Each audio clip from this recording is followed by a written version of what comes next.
warm welcome to Autism 101. My name is Kathleen Donohue, and I'm a special education coordinator at the Parent Resource Center. I'm going to pause for a moment and allow my colleague Emma to share some information in Spanish so that we can ensure everybody's connected to our interpretation.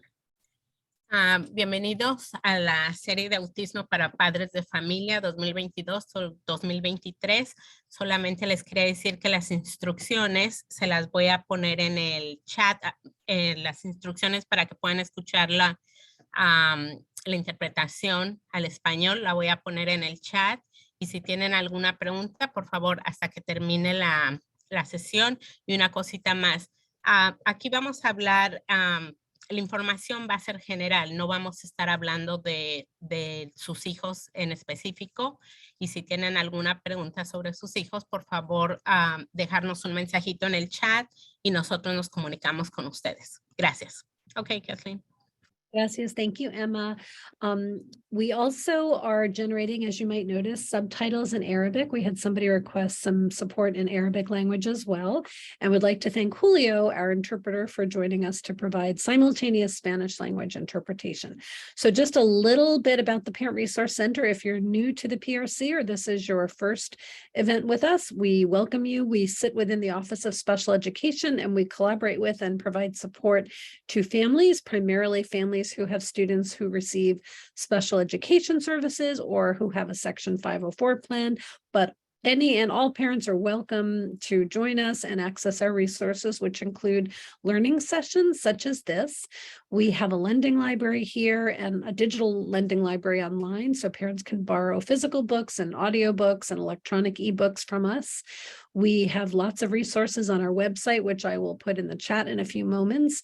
And we also offer one-to-one parent confidential consultations if you are looking for more information or wishing to connect with community resources or navigate the special education process. We hope you'll reach out to us. And then finally, we try to serve as a bit of an information clearinghouse to connect families with the wonderful resources in our school district and our community. So we can happily connect you with those. And then finally, we send a weekly Monday message, which is a great way to keep up with what's happening at the Parent Resource Center. So if you don't already receive it and you would like to subscribe, just send us an email at prc@apsva.us, and I will also put that in the chat. Okay, so those are our little details. The only other thing we're going to ask, two things, if you would please remember to remain on mute so that we don't get distracted during the session if you're not speaking. And just as a reminder, please use the chat feature. We're lucky we have 3 colleagues today who are able to answer questions while people are presenting. And we will stop the recording at the end to allow some time for questions. But of course, we typically don't ask specific questions about specific and individual students. We can certainly schedule an appointment to have conversations about your individual questions afterward. Okay, everybody. So I'd like to thank our wonderful autism low incidence disability specialists, Deborah Hammer, Laura DePatch, and Erin Donohue. And we also have a guest today, Justin Boatner. So I'm going to turn it over to Deb. I think, are you starting us off, Deb? Great. Well, thank you so much. Thank you so much for that introduction, Kathleen. Okay.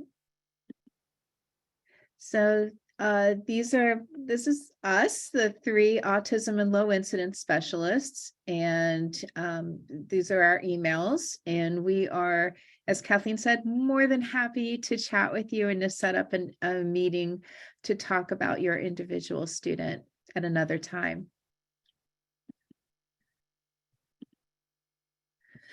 Oops, went too fast. I'm learning how to use this advanced slide component, so bear with me for a minute. All right, what is autism? So autism is a type of neurodiversity. And what we mean by neurodiversity is a brain difference. We all have different types of brains that work a little differently from one another. And autism is just one expression of that. It is considered a developmental disability, which means that it's present from birth, and it does affect different aspects of development, and it is a lifelong condition. It's believed to affect about 1 in 54 people. Those numbers keep fluctuating. 4 out of 5 people diagnosed are male.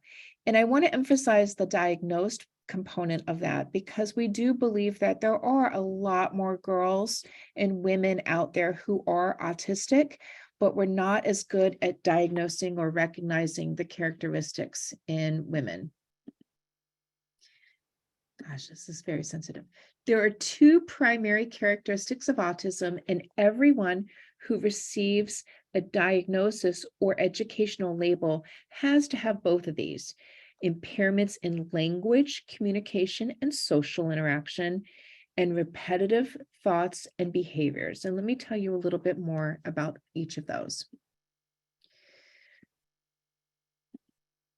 So the impairments in, I don't know why it moves back. Impairments in language, communication, and social interaction can look differently for different people, but they may include talking too little or too much, not being able to communicate verbally. Some people with ASD do communicate through assistive communication or pictures, or other ways besides through speech. Not understanding figurative speech and idioms, metaphors, similes. I'll give you an example of that. I had a student who was working one summer at a shop in Old Town Alexandria, and I had consulted with his boss briefly before he started the job. And I called her to check in on him. And she said, well, he's doing okay, but today I was really frustrated with him for not following directions and not doing the job. And I said, well, what do you mean? And she said, well, I asked him to do some inventory and he did that. And I told him when he was finished to just straighten up. And all he did was stand there. And I had to explain to her that when she said straighten up, he took that literally. So that's one example of what we might see in someone who's autistic and misunderstands directions, metaphors, figurative speech. Another example of misunderstanding directions, I had another student who was in an AP physics class. Brilliant young man. And when I went to observe him because the teacher said he wasn't following directions consistently. So I went to observe, and he was at one of those little desks they cram high school students into. And on his desk, he had his graphing calculator, his worksheet, his physics books, his binder, his cell phone, a pencil. And he was working on the worksheet, and the teacher walked by and said, put that away. And he looked at his desk and threw up his hands in confusion and went back to work. And I knew she'd come by a few minutes later and say, why aren't you following directions? I told you to put that away. So I asked him, I said, what's the problem? And he said, I don't know what that is, and I don't know where away is. If she had said, put your cell phone in your pocket, he would have done it immediately. But he couldn't follow the direction because he didn't understand specifically what she meant. And this was a brilliant young man, 18 years old, who spoke English as his first language. So if you have a younger child, they're going to have some challenges following directions if they are not very clear and direct. So that's something to remember, that sometimes what looks like disobedience is not understanding the language. Other students and children and people in general with autism might repeat certain words or phrases, and we call that echolalia. And it's a way of trying to understand language. We also have children who may have different types of social challenges, and those can include difficulty with turn taking, with conversation, knowing how to start a conversation, how to go back and forth with one, and how to end one. So some of the children I work with will simply turn around and walk away when they are done talking with you, or they might dominate a conversation and not ask questions or give another person a chance to speak. Or they may want to just talk about their preferred topic. Understanding the unwritten rules. These are the rules that nobody really teaches you. You just have to pick up on your own. And they can include things like understanding what is cool. Again, at school, that's a big topic of conversation, or how to fit in, or how to communicate with other people. It can also be little ways of manners and what is considered good etiquette. When I lived in Georgia, I learned that you had to wave and say hi to everybody as you walk down the sidewalk, because otherwise you were being rude. But then I moved to DC and I learned very quickly that you don't do that here. People will think another way about you, that you're a little off.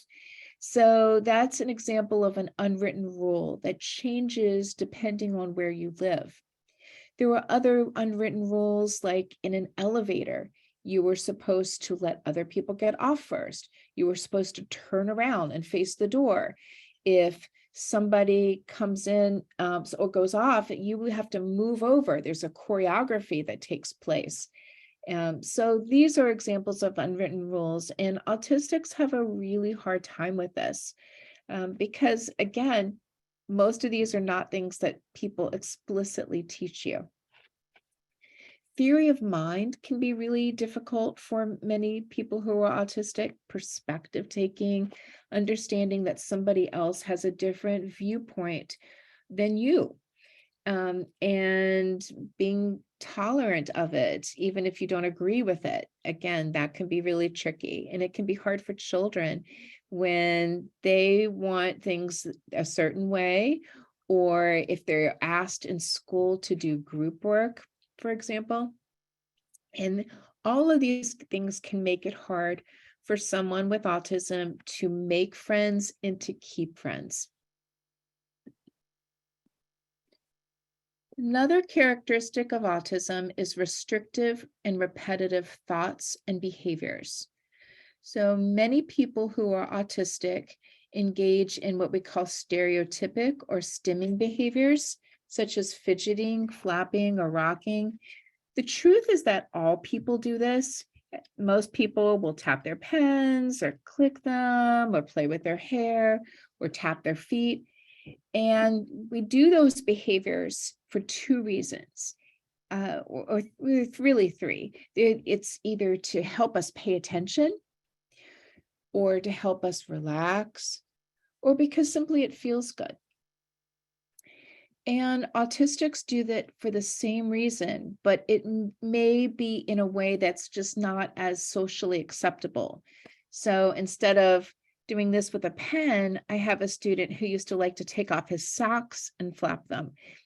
A little unusual, a little unexpected. So we, rather than teaching him to not flap, we just taught him to do it with something, with a tool, with a fidget toy. That's a little bit more acceptable.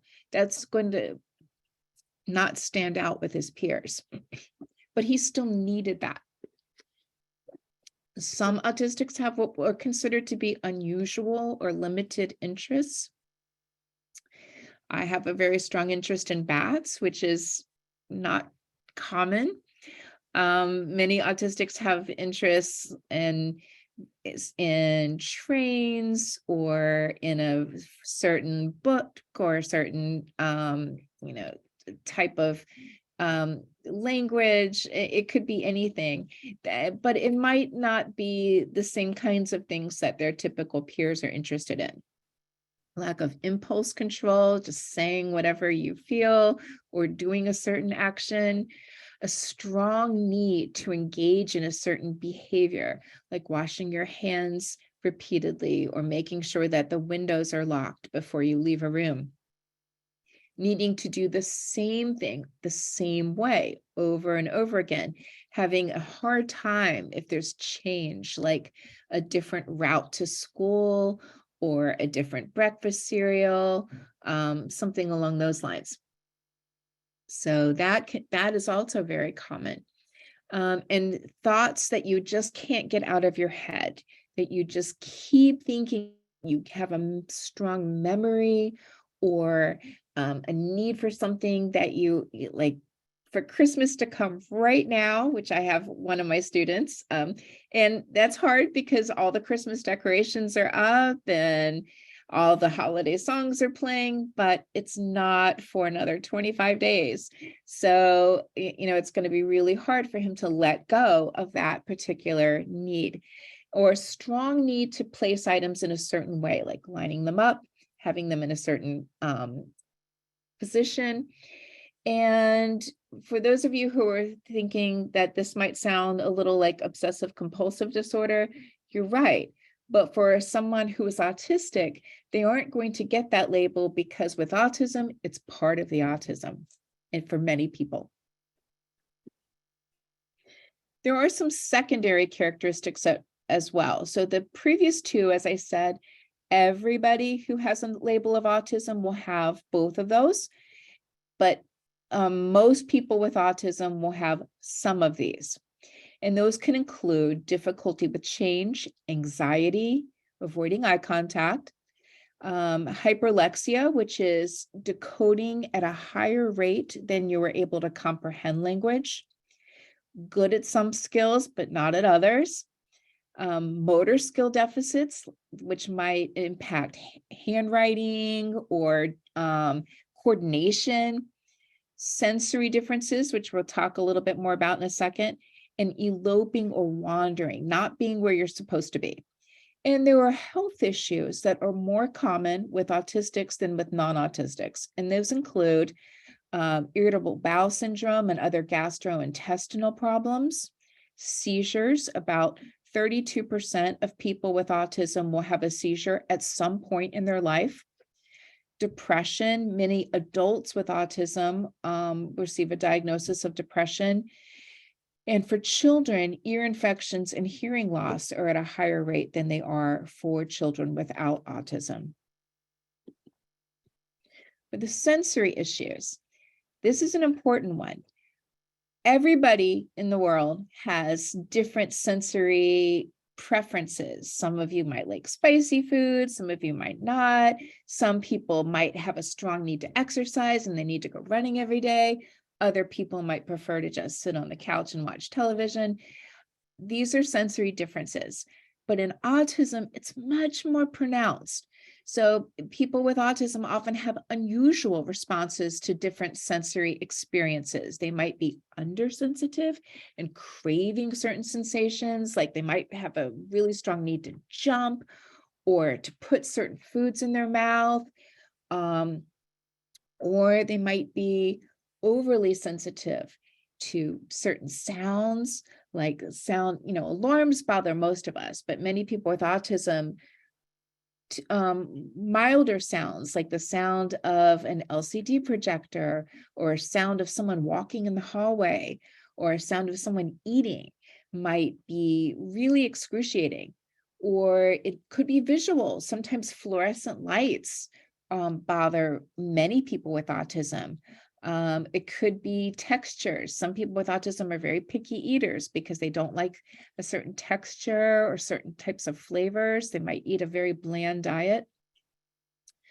It's going to vary from person to person, but just know that all autistics do have some sensory issues that are not typical, and it could affect behavior. I've had students run out of rooms because they're too loud or not want to go into a grocery store, have tantrums because of all the smells that bothered them. I had a grandparents I was working with one time, and their grandchild didn't want to come anywhere near them. And it was because they smelled like cigarette smoke, and that was bothering this child. So they might not be able to verbalize what is bothering them, but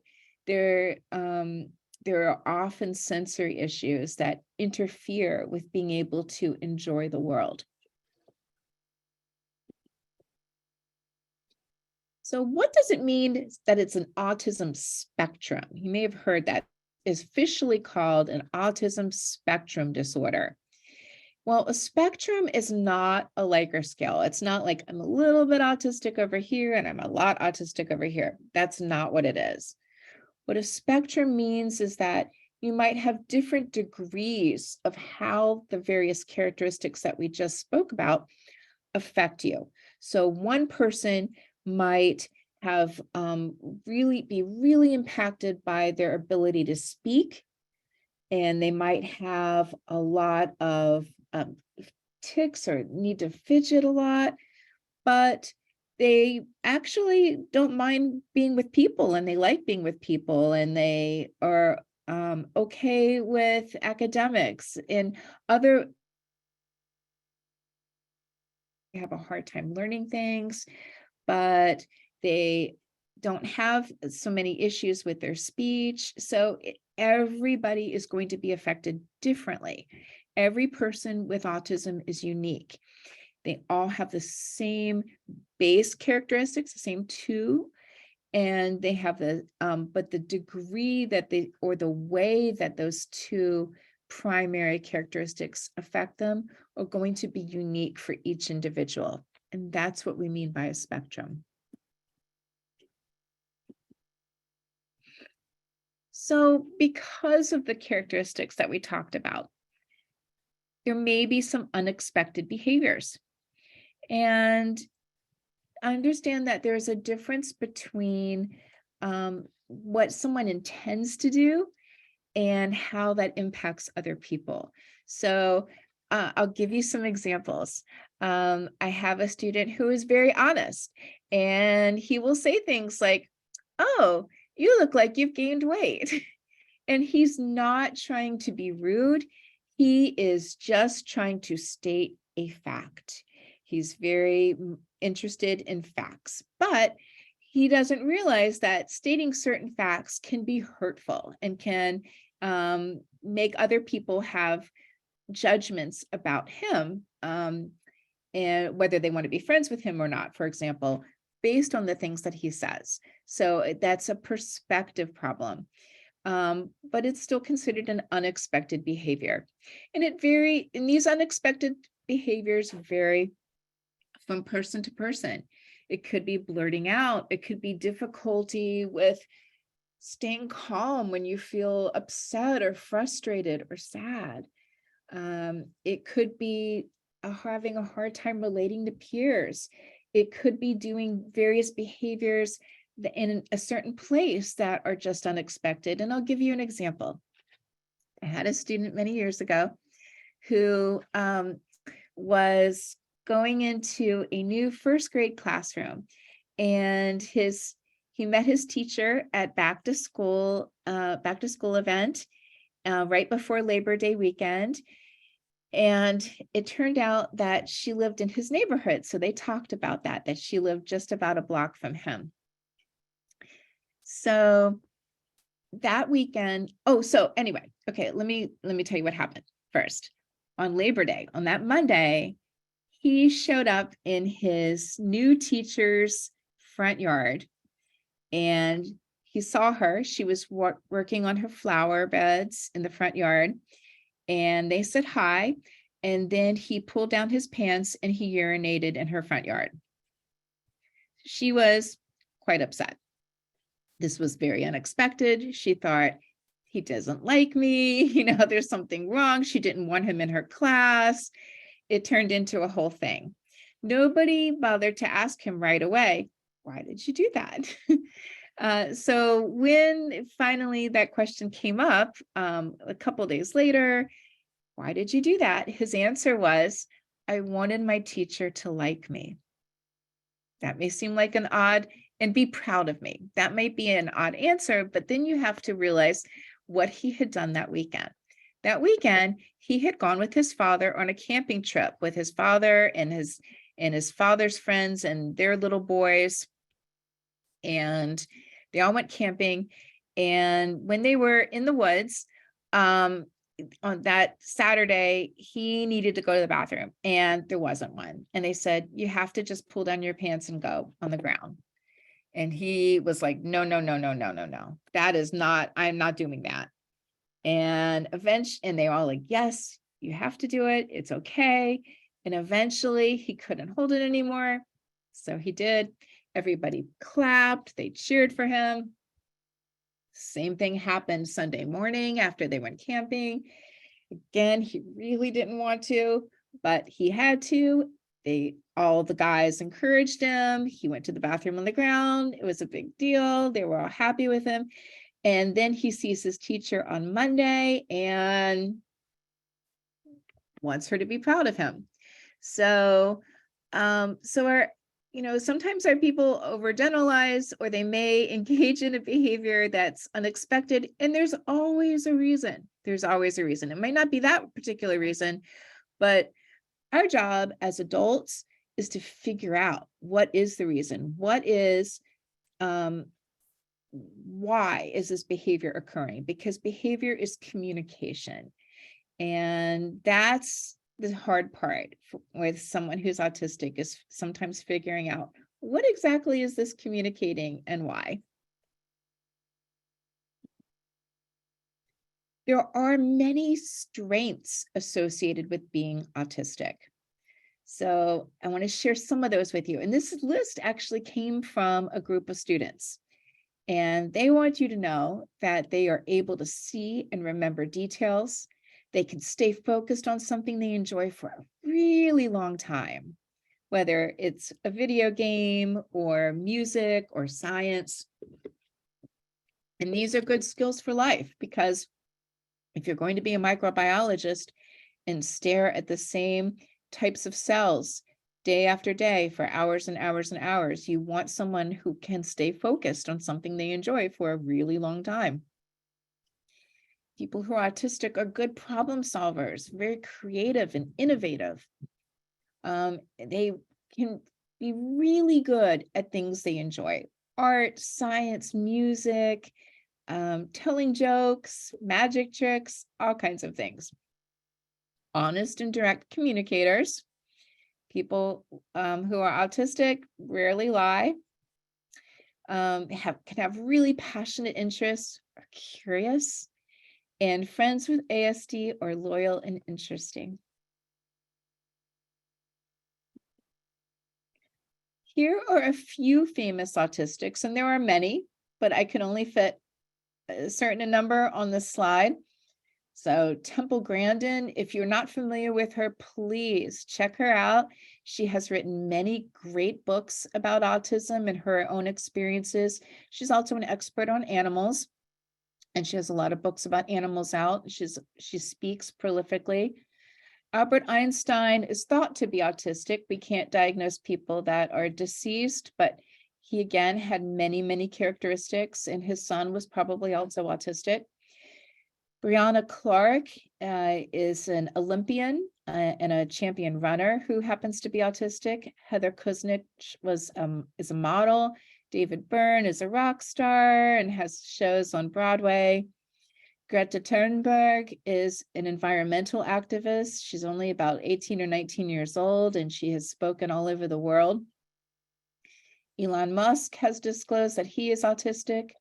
Stephen Wiltshire is an amazing artist who doesn't speak but communicates through his art and has his own gallery in London. Susan Boyle is a singer. Satoshi Tajiri, if you don't know who he is, ask your children. He created Pokemon. Daryl Hannah is an actress, and Shigeru Miyamoto created Atari and the Mario Brothers. So those are just a few. Now I want to turn this presentation over to some actual autistics, some young adults who have all been students of Laura and Erin and myself. Sarah and Ariel are both working, doing amazing jobs. Ariel is actually our colleague. She works here in APS now, and Sarah works for the ARC of Northern Virginia. We do have Justin with us though. So so we'll do Sarah and Ariel slides for you, and then we'll turn it over to Justin when it's his turn. So what Sarah wants you to know about autism is that everyone with ASD is completely different. It's like no snowflake that falls from the sky is the same. Most people with autism like to hyper-focus on a certain topic. Her hyper-focus is Google Maps. And she wants you to know that hyper-focus can also be a superpower. Boys are diagnosed with autism earlier than girls are, and ASD is four times more likely to be diagnosed in boys than girls. Sarah says, even though I went through a pediatric neurologist and said I was on the autism spectrum, it still took several years for her to get ASD support in elementary school because she wasn't a typical boy model autistic. Very common. Super focus can be a superpower, but anxiety can be our kryptonite. Anxiety can make me feel shy, defensive, and stubborn. It's one of the biggest obstacles I deal with when I am trying to do new things or face challenges. And Sarah wants you to know that she takes medication, but she's also learning to use coping skills to work through her anxiety. This is a little bit about Sarah. Justin, I found a picture of the two of you. So she is a graduate of Wakefield High School and a graduate of the PEP program. She helped start the Order of Self-Determination and is a volunteer mentor. She's a college student at Northern Virginia Community College. She's active in Cool Aspies. She works for the Arc of Northern Virginia, and she is an award-winning artist. Justin.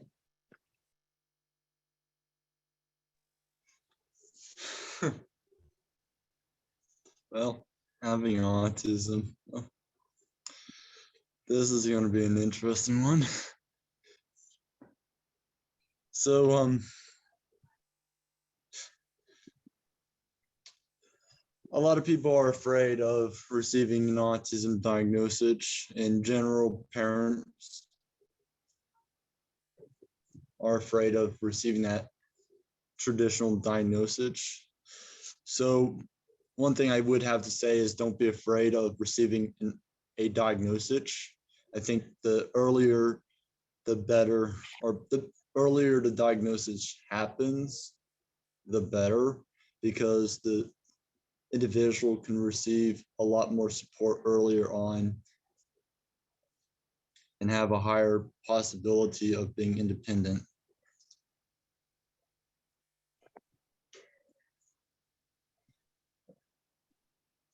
I guess on. Anything else you want to add, Justin? It's been so long that it's been so long that I've read this slide. I'm still remembering it. I graduated from Wakefield High School, and I am a PEP graduate. I am a disability rights activist and a founder of self-determination, or of the Order of Self-Determination. I studied culinary arts for 3 years. If I wanted to, I could actually get my Surf-Safe certification. I am a board member of the Inclusion Pathway to Success. I am highly active in my rowing team, Athletes Without Limits. And also I would like to add that I am a member of the Arlington Disability Commission, which helps lead Arlington in the terms of disability rights, or in the terms of accessibility in Arlington. And I also have a podcast channel called Autism with a Voice. If you guys need me to slow down, I can.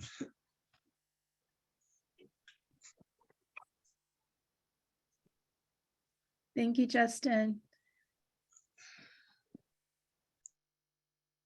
And we have one more presentation from Ariel Coburn.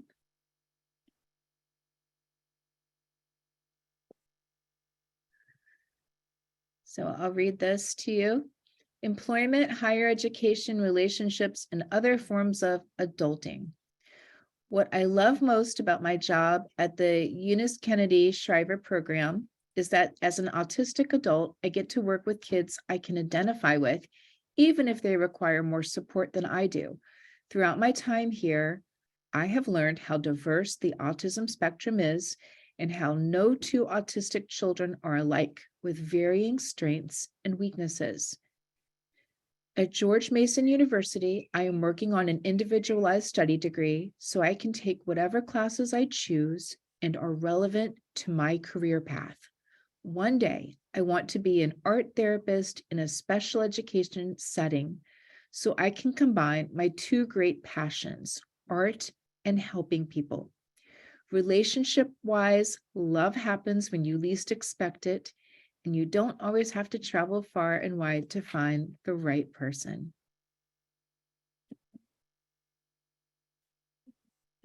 Oh, I should add,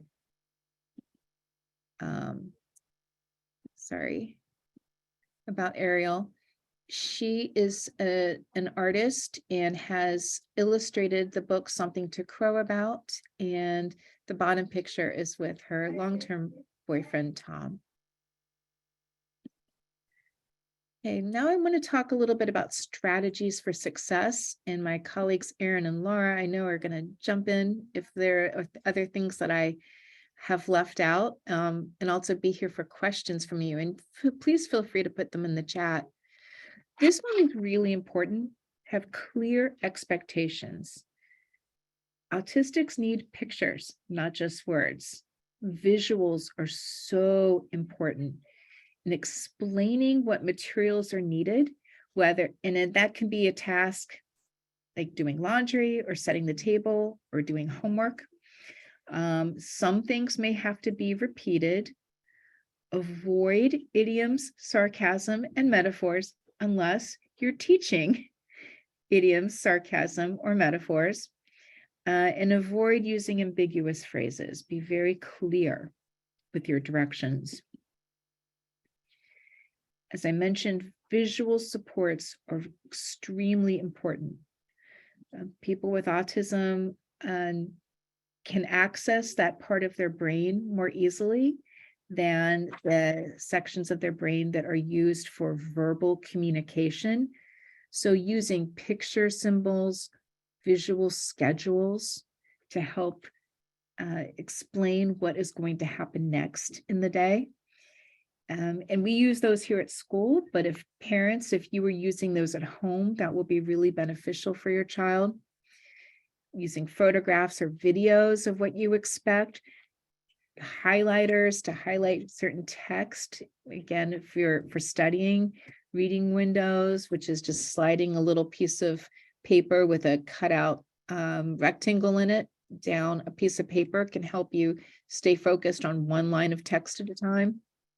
Stickers. The sticker on this picture of this little boy says, "I am raising my hand when I ask for help." So it's a sticker of him with the photograph to help him learn the expected rules. Here's some other examples of visuals. We have the zones of regulation, which is a strategy that we use here in APS to help our students learn to recognize and cope with their different emotions and feelings. There might be a visual menu of different calming strategies or of rewards that they might earn. We use visual schedules all the time. So if you want your child to take a bath in 5 minutes, you might want to try setting a visual timer for 5 more minutes of whatever they're doing now, watching TV or reading a book or drawing. Here's some examples of visual schedules. These can be used at school, but they can also be used on the weekends. They can be used for getting ready for bed. They can be used for, a trip over the holidays too, if you're going someplace and you're only going to be doing a certain activity for and like if you're going to a parade on Saturday, or you're going to some kind of special event, so they know what to expect, what comes next.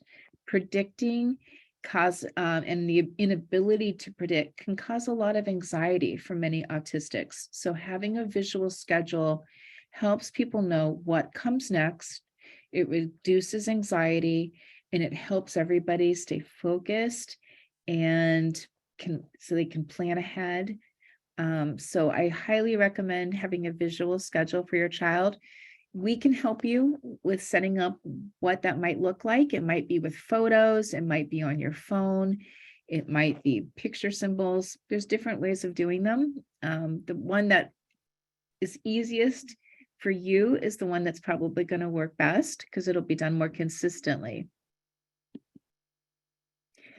Sensory supports are really important. As I mentioned before, sensory issues are very, very common for autistics, and having the right support for that is going to be really helpful.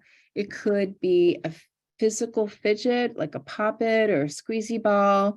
It could be a different type of chair. So if your child isn't sitting in their chair at dinner time, maybe it's the chair, maybe it's the dinner because of the smells. It could be lots of different things, but it could be sensory. Some of our kids need sunglasses or softer lights, breaks to move around, headphones for really to shield out loud noises that might be distracting or painful. Chewing gum or chewing on an object like there's a company called Jewelry that makes jewelry that's safe for kids to chew on. Sometimes music or aromatherapy.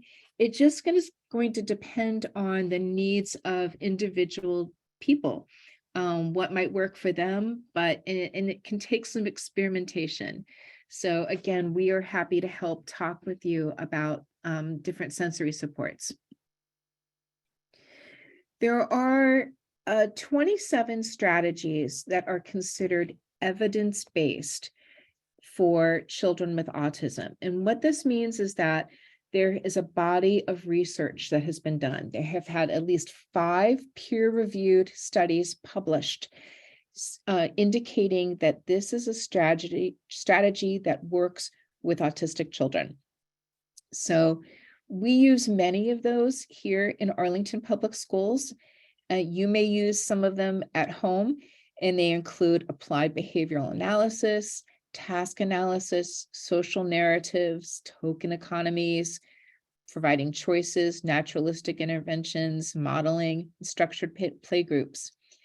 Unfortunately, we don't have time to get into all of these today, but there is a great resource for you. It's VCU, Virginia Commonwealth University's Autism Center of Excellence. And if you would like to use this QR code, it'll take you right there so that you can learn on your own time more about each of these strategies that are considered evidence-based.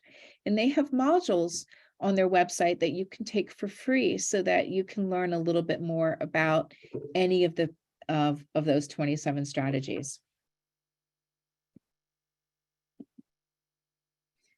We have a number of local resources that might be beneficial for you.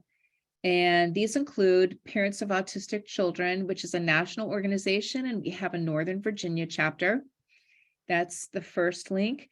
The Virginia Autism Resource Center, Commonwealth Autism Services, our Parent Education Advocacy Training Center, the ARC of Northern Virginia, and as I mentioned a moment ago, VCU's Autism Center of Excellence. So all of these are Virginia-based resources that might be helpful to you. Of course, we also have our special ed PTA. Hopefully you are already a member of that, and hopefully you are already connected with our Parent Resource Center. And here are a few national organizations that you may want to familiarize yourself with. I'm going to point out a couple of them. Organization for Autism Research is located here in Arlington, and they have a number of free resources, including books about safety, dating, going to college, one just for military families. they will be more than happy to send you, or you can download for free that are located on their website. The NPDC at Chapel Hill also has some great modules, as well as the Ohio Center, on the different evidence-based strategies that are helpful to children with autism. And Autism Speaks and Autism Society of America also have resources for families. And now I would like to stop sharing so that we can answer some questions for you.